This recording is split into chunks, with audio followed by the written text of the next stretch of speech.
Hello friends. I hope आप सब अच्छे होंगे, तैयारी बढ़िया चल रही होगी। आज मैं एक बहुत ही ज़रूरी लेक्चर लाया हूँ जो है CAPF एसी एग्ज़ाम के लिए जो स्ट्रेटजी होनी चाहिए वर्नाक्युलर एस्पिरेंट्स की। हमारा मिशन CAPF 2024 ऑनगोइंग है। बहुत सारे ऐसे लोग हैं जिनका मेन मीडियम इंग्लिश नहीं है, तो उनको क्या स्ट्रेटजी फॉलो करनी चाहिए, आज उसकी बात करेंगे। मैं हूँ सिद्धार्थ सिंह एसी। तो चलिए स्टार्ट कर लेते हैं आज के लेक्चर के साथ। पहले हम ये देख लेते हैं कि हम आज क्या क्या कवर करने वाले हैं, व्हाट इज़ द ओवरव्यू। सबसे पहले हम बात कर लेंगे कि एग्ज़ाम की क्या क्या रिक्वायरमेंट्स हैं, आपका सेल्फ असेसमेंट की बात कर लेंगे। उसके बाद बात करेंगे कि प्रिपरेशन के टाइम पर आपकी प्रोग्रेशन कैसी होनी चाहिए, इंग्लिश इंप्रूवमेंट के लिए आप क्या क्या कर सकते हो, और कुछ कंक्लूजन में ऑब्जर्वेशंस। तो फ्रेंड्स बात कर लेते हैं कि CAPF एसी एग्ज़ाम की रिक्वायरमेंट्स क्या होती हैं पेपर वाइज। तो अगर हम पेपर 1 की बात करेंगे तो देखिए, paper 1 is not a concern for vernacular aspirants. ज़्यादा कंसर्न होने की ज़रूरत नहीं है क्योंकि पेपर 1 आपको हिंदी में भी मिल जाता है। सो यहाँ पे कोई इशू नहीं आने वाला है। अंतर कहाँ पड़ता है पेपर 1 में, कि आपकी तैयारी का क्या लेवल है और आपने कितनी प्रैक्टिस की हुई है इंडिविजुअल सब्जेक्ट्स की। सो कोई टेंशन लेने की ज़रूरत नहीं है। Paper 1 you will sail through. Paper 1 के लिए आपकी क्या ज़रूरत है, NCERTs, standard books, newspaper and magazines, ये सारे जितने भी सोर्सेज हैं पेपर 1 के लिए ये ईजिली अवेलेबल हैं। So paper 1 no problem. अब हम बात कर लेते हैं पेपर 2 की। देखिए, पेपर 2 में 80 मार्क्स का ऐसे आता है। ज़रूरी नहीं कि आप इसको इंग्लिश में अटैम्प्ट करें, सो इतना इशू क्रिएट नहीं होगा ऐसे में। यहाँ पे ऐसे के लिए आपकी मेनली क्या चीज़ होती है कि आपकी रिटन स्किल्स कैसी हैं, this will create the difference. जो बाकी का पेपर है 120 मार्क्स का, उसमें आपको इंग्लिश में ही अटेम्प्ट करना है। सो इसमें क्या क्या आता है, ग्रामर आती है, प्रेसी आती है, कॉम्प्रिहेंशन, ये जितना भी पोर्शन है 120 मार्क्स का, this is technique based and repetitive. So जितना आप प्रैक्टिस करोगे उतने ही ज़्यादा आपको मार्क्स भी मिलेंगे पेपर 2 में, ठीक है। सो आपको दिमाग में क्या रखना है, ऐसे, आर्ग्यूमेंट राइटिंग एंड रिपोर्ट, ये जो चीज़ें these are written skills based. आपको प्रैक्टिस करके अपनी रिटन स्किल्स डेवलप करनी पड़ेंगी, तभी आपको नंबर मिलेगा। बट इन सभी चीज़ों के लिए content is readily available. So paper 2 में येस आपको इंग्लिश आना चाहिए, अच्छे से आना चाहिए, बट वर्नाकुलर एस्पिरेंट्स के लिए paper 2 will not present much of a problem. इसके बाद हम बात कर लेते हैं इंटरव्यू की। देखिए, इंटरव्यू की अगर बात करें, आपको इंग्लिश की वर्किंग नॉलेज तो चाहिए रहेगी, ठीक है, लेकिन आप बोर्ड से रिक्वेस्ट कर सकते हो कि वो हिंदी में भी इंटरव्यू कंडक्ट कर लें। बट इंटरव्यू के लिए language is usually not an issue, ठीक है। जो भी पर्सनैलिटी टेस्ट में अपीयर हो रहा है एस्पिरेंट, उसके लिए लैंग्वेज की प्रॉब्लम नहीं आने वाली है। प्लस सबसे बड़ा फैक्टर जो आपके फेवर में होगा दैट इज़ टाइम। आप जब से तैयारी स्टार्ट कर रहे हो उस टाइम से लेकर इंटरव्यू आने तक काफ़ी सारा टाइम रहता है। इस टाइम पर आप अपने स्किल्स को डेवलप कर सकते हो एंड ज़्यादा कॉन्फिडेंस से बोर्ड को फेस कर सकते हो। सो कंक्लूजन में अगर देखा जाए पेपर का रिक्वायरमेंट, तो आपको रीडिंग स्किल्स डेवलप करनी है पेपर 1 के लिए, रिटन स्किल्स डेवलप करनी है पेपर 2 के लिए, और वर्बल स्किल्स डेवलप करनी है इंटरव्यू के लिए। इसी पर आगे बात कर लेते हैं सेल्फ असेसमेंट की। देखिए, आप एग्ज़ाम के लिए अपियर होने जा रहे हो, तैयारी कर रहे हो, सो आपको एग्जैक्ट आपकी स्टैंडिंग कहाँ पर है compared to other aspirants, compared to the level of exam. जो रिक्वायरमेंट है आपको पिक्चर क्लियर होनी चाहिए। सो बी क्लियर कि आपको एक सर्टेन लेवल ऑफ कमांड तो चाहिए होगा ओवर इंग्लिश स्किल्स। इसमें क्या क्या आएगा, mainly written, verbal and grammar. लेकिन मास्टरी ज़रूरी नहीं है, आप बहुत ज़्यादा प्रोफिशिएंट नहीं हो तो भी काम चल जाएगा। मेन स्किल्स की अगर बात करें, इसमें आती है रीडिंग, अंडरस्टैंडिंग, आपने पढ़ा फिर उस चीज़ को समझ लिया। राइटिंग, समझी हुई चीज़ को आप अच्छे से लिख पाओ, एंड स्पीकिंग, आप सेम चीज़ को बोल पाओ।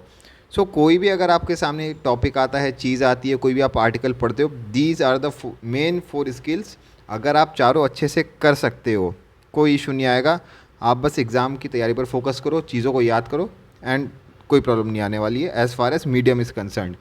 लेकिन अगर आप कहीं भी एक चीज़ में आपको लैकिंग दिख रहा है अपना, कि मे बी आप रीडिंग कर लेते हो, अंडरस्टैंड कर लेते हो, बट जब आप लिखने बैठते हो तो आपके दिमाग में थॉट्स नहीं आ रहे हैं। अगर आप लिख भी सकते हो तो मे बी जब आप बोलते हो तब आप स्टटर कर रहे हो, आपको सोचना पड़ रहा है। तो ये 4 जो स्किल्स हैं, इस पर खुद को एवेल्यूएट कीजिए। अगर आप किसी एक सिंगल चीज़ में लैकिंग हो, उस पर फोकस कीजिए। लेकिन रीडिंग और अंडरस्टैंडिंग स्किल्स, ये सबसे ज़्यादा 2 ज़रूरी चीज़ें हैं। बिकॉज यहीं से आपका बेसिक कंटेंट का प्रोसेसिंग स्टार्ट होता है। जो प्रोसेस और मेमोराइजेशन वाला जो पार्ट है वो इन्हीं पे बेस्ड है। बाकी जो स्किल्स हैं ये टाइम के साथ आ जाती हैं जैसे जैसे आप प्रैक्टिस करते जाओगे।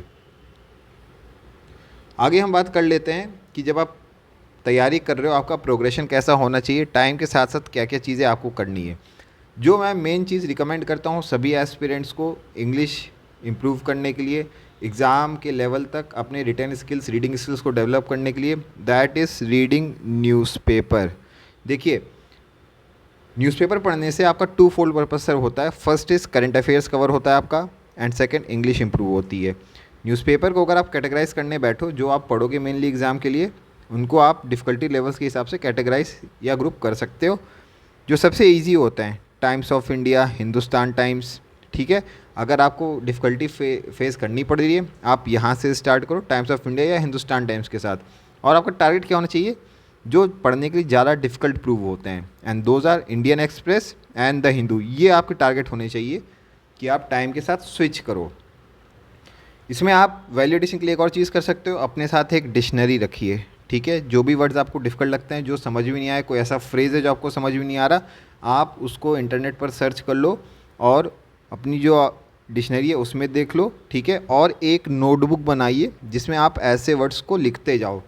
ज़रूरी ये नहीं है कि आप उस नोटबुक को रिवाइज़ कर रहे हो, बट ज़रूरी क्या है कि जो रिटन पार्ट है आप उसको अपने हैबिट में ला रहे हो कि जो भी मुझे चीज़ डिफ़िकल्ट लगती है मैं उसको लिखता हूँ, ठीक है। लिखना ज़रूरी है, रिवाइज़ नहीं भी करोगे तो भी चलेगा। और एक और चीज़ इसमें आप डेवलप करना, जब आप न्यूज़पेपर पढ़ रहे हो, दिस इज़ वेरी इंपॉर्टेंट, आपने कोई एक पार्ट पढ़ा, वो आपको समझ में नहीं आया, आप उसको धीरे पढ़िए, रीड इट स्लोली। सो जब भी आप न्यूज़पेपर पढ़ रहे हो इन चीज़ों को ध्यान में रखिए, आप बहुत ज़्यादा वैल्यू डिराइव कर पाओगे एंड विद टाइम आपकी इंग्लिश इंप्रूव होती जाएगी। ग्रामर की अगर बात करें, देखिए हमने अपने मिशन में डेडिकेटेड टाइम रखा हुआ है ग्रामर के लिए। सो उसके लिए आपको अभी बिल्कुल भी टेंशन लेने की ज़रूरत नहीं है। टाइम जैसे जैसे आएगा मैं आपकी ग्रामर कवर करवा दूंगा। अभी के लिए आप बस दिमाग में ये रखो कि आपको न्यूज़पेपर रेगुलर पढ़ना है, ठीक है। आप बुक्स या नॉवेल्स वगैरह भी पढ़ सकते हो। कुछ लोग बोलते हैं कि मूवीज़ देखनी है उनको इंग्लिश इम्प्रूवमेंट के लिए, लेकिन आप कितना पढ़ सकते हो इसकी भी एक लिमिट है।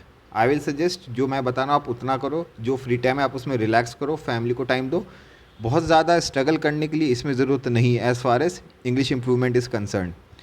सो कंक्लूडिंग ऑब्जर्वेशंस की बात कर लेते हैं। सबसे पहले देखिए, अगर आपको इंग्लिश का बैरियर लगता है, you do not need to be afraid और एप्रीहेंसिव ऑफ द एग्ज़ाम, ठीक है।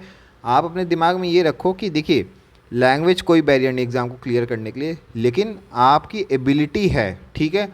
वो एबिलिटी क्या है कि आप एग्ज़ाम की रिक्वायरमेंट्स को समझ पाओ, और जो आपकी स्किल्स हैं आप उन रिक्वायरमेंट्स तक अपनी स्किल्स को बिल्ड कर पाओ। आपको मैंने रिक्वायरमेंट्स एग्ज़ाम की बता दी हैं। आपको अगर कहीं भी ऐसा लग रहा है कि आपकी स्किल्स उस लेवल तक नहीं है, आप खुद प्रैक्टिस करो, डेवलप करो। आपको कहीं डाउट आता है आप वीडियो पर कमेंट कर सकते हो, मैं आपकी हेल्प करूँगा, ठीक है। इंग्लिश इंप्रूव करने के लिए आपको डेलिबरेट एफर्ट्स करने पड़ेंगे, इसका कोई और रास्ता नहीं है, ठीक है। ज़रूरी ये नहीं कि आप इसको मास्टर कर लो इंग्लिश को, लेकिन एक सर्टेन लेवल, एक लेवल तक तो आपको जाना पड़ेगा, ठीक है।